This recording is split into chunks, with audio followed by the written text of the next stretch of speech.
Lateral Entry Medsci, UNSW Medicine. Snaky, cutthroat, toxic. Hi, and welcome to T's World. Let's start.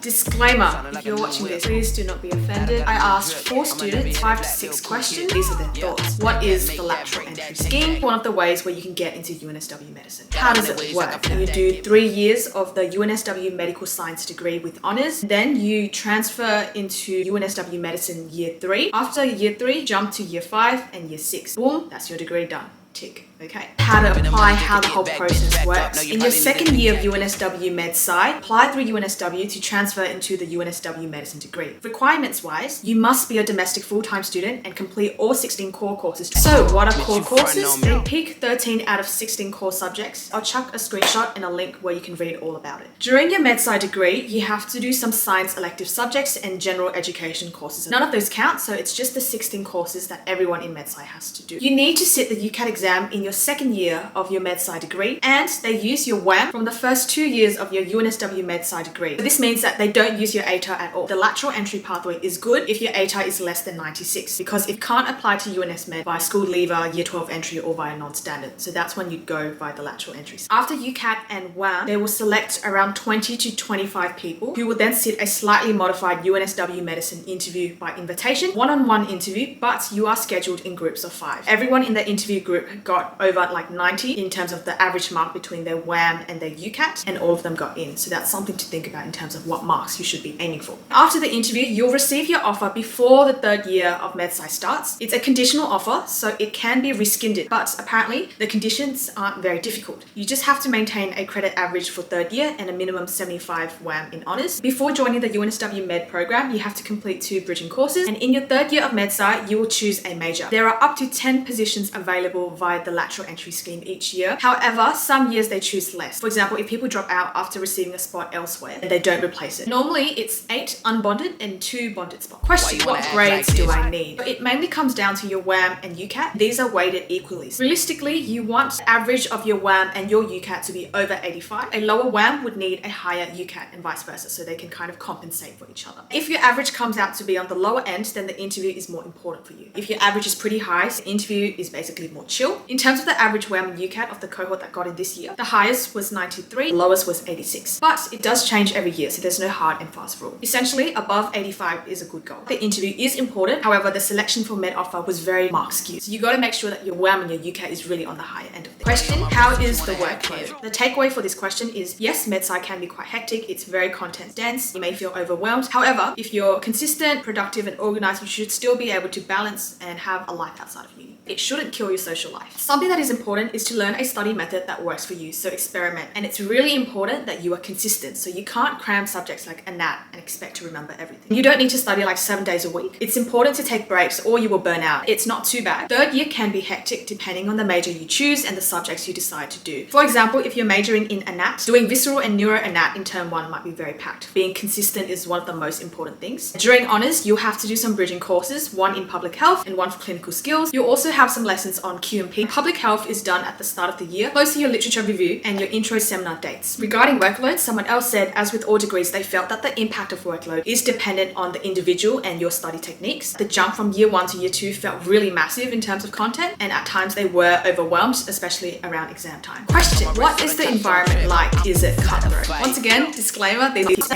I'm merely the messenger. Don't shoot the messenger. But the key takeaway from that question is everyone has varied experiences. Some people found it to be highly toxic. Some people found that they had a great group of friends. It just depends on your experience. But a common theme that did come up is that there's a lot of talk about marks and exams, and also apparently it is quite common for people to ask about your ATAR and all that stuff. So yeah, you really have to find your people. Having friends to socialize and study with makes the difference between enjoying and hating uni. Highly recommend getting involved in co-curriculars like societies and sports. They also recommend you to go on the Medsci camp. Uni can be very daunting, especially if you don't know anyone. Some found that it is very toxic. There's a big focus on high distinction grades and, a mentality of if you didn't HD, you failed, which is a lie, because 1, beating yourself up over a bad mark is just going to get you to hating uni, and 2, it's important to do the best and do all that you can do. You have to remember that at the end of the day, everyone is working for themselves, and yes, most people in this degree do want to get into med, so it is very competitive. Once someone did a graded peer review submission, the peer mark grade that they received, average, was 45%. Some said they heard the environment can be quite toxic and cutthroat, but they found that the experience was fine. They were surrounded by a great group of friends that helped each other when needed, and after starting medicine, they realized that no, notes weren't as actively shared compared to Medsci. And also you won't only be with Medsci students for every subject. So you can find people willing to work with you to get stuff done, but they likely won't be with you for your entire degree, so you'll likely need to still befriend other Medsci students. Though Medsci isn't as snaky as people may say, it's not a very healthy environment either, because there's constant talk of marks, exams, and what to study, so it can be quite stressful. In terms of vibes and socials, it's not very active, but there's ball, pub crawl, and probably trivia. Question: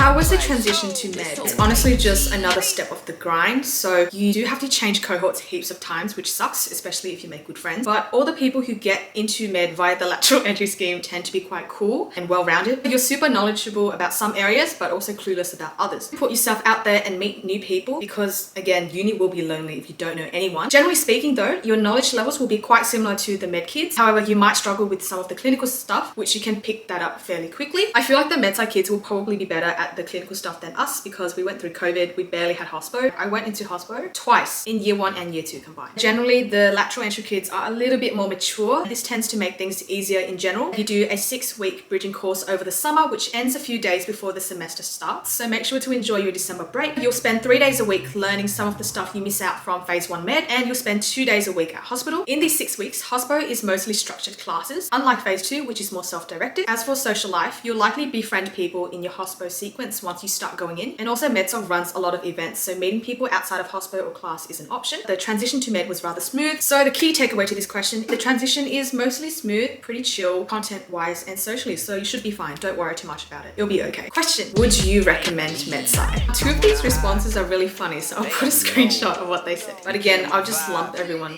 together. Overall, no one recommended Medsci because of how risky it was, given that max 10 people can get in per year, and also due to the job opportunities. But if you're genuinely interested in research, Medsci, want to dip your toes into medicine a little bit, or your ATAR was below 96, then maybe it'll be a better idea. All 4 people who I asked said no, they would not recommend Medsci. Here are their reasons. Medsci is a nothing degree. If they realized what it was when they were picking subjects, they would have just done normal science. There's limited jobs when you finish the Medsci degree. Realistically, your choices are either go into research or do further post-grad study. Very few people make the lateral entry scheme because there's only maximum 10 spots a year, so really slim chances. You really have to blitz and be one of the top. If you don't make it in, you either have to try doing UCAT and get undergrad, or you have to do GAMSET, and there's no guarantee that either of those will eventually work. And if it doesn't, you're kind of left with no job opportunities besides lab assistants, research assistant. If the primary reason why you're choosing this degree is because you want to get into med, there might be something more beneficial you can do. They'd recommend doing a degree like nursing or physio or whatever you'd like, because you can still try and get into UNSW Med via non-standard. But if you don't get in at all, then you can still do something health related as a career at the end of the day. Medsci follows medicine without any clinical relevance. That being said, if you have the following traits, then maybe Medsci is the right degree. Genuinely interested in a medicine or science, want something more challenging than a science degree, interested in research, a bit of a workaholic or enjoy studying, want to dip your toes into med before applying so you know what you're getting yourself into. Some said they would not recommend unless you're dead set on UNSW Med and your ATAR was below 96. If it was below 96, you won't be able to get into UNSW Med via the school leaver or the non-standard pathway, so you have to do via lateral entry. Because UNSW Med says that a perfect uni GPA cannot combine with an ATAR below 96 to be considered competitive. As a Metro student with no adjustment factors and an ATAR way below 96, lateral was the only option for UNSW Med. However, there are positives to this degree. Medsci is very enjoyable and interesting in terms of the content. It's a good intro to medicine and the sciences, which will allow you to see what you're passionate about. And at the end of the day, if you work hard and are dedicated to what you want to do, then you will find a way to get in somewhere and somehow. Question: thoughts on lateral entry and what they wish they knew before. Some people just went with the flow and weren't aware of the lateral entry scheme. Some wish they knew that the first year was easy, and they wish they didn't cram everything the night before exams. Make friends from other degrees as well, because the insights are valuable. It helps put a lot of things into perspective. Lots of conversations eventually lead to like UCAT, GAMSET and marks, which become quite tiring. Most people don't get in, so it's better to do a degree with career prospects you are okay with rather than doing UNSW Medsci just for a chance to be one of the 10 who get a lateral spot. A lot of deserving people unfortunately didn't get a spot, but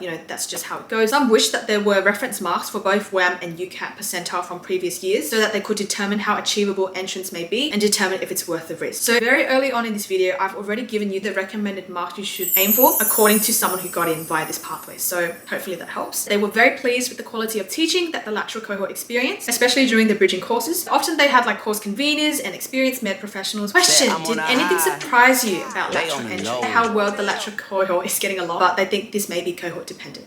how well they were doing compared to their cohort. People lie about how much they work, the marks they get, and how good or bad these marks are. They ended up having a very competitive mark, even though they felt like they had an average chance of getting an interview. So they said, believe in yourself. How easy it was to get in. It wasn't easy, but everyone told them that, you know, they needed like a 90 WAM or a HD WAM with like insane UCAT marks to get in, but one can balance out the other pretty hard. This person had a couple passes for some subjects and was still able to get in. So their message was, don't count yourself out. Other tips, notes, and advice. Get active in the community if you're applying for med, because they like to see real world experience. Lots of people do St. John's and a bunch of same old things, but find something that speaks to you. Don't just tick boxes for the sake of it. And also doing this stuff gives you a break from uni. This person said, I quote, despite me talking mad smack about Medsci, I did make some lifelong friends there and met some really cool people. On the flip side, I also met a bunch of I'm the best in the group chat.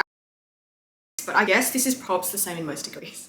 The most important thing is do as well as you can, especially in first year, because it's very easy to get high marks. The more effort you put in, the likelier you are to get in by lateral entry.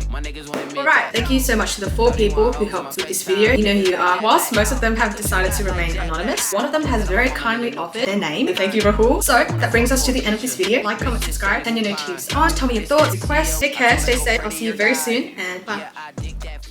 You're that thing that I crave. It's been a hell of a wonderful day. I guess I'm getting the things that I crave.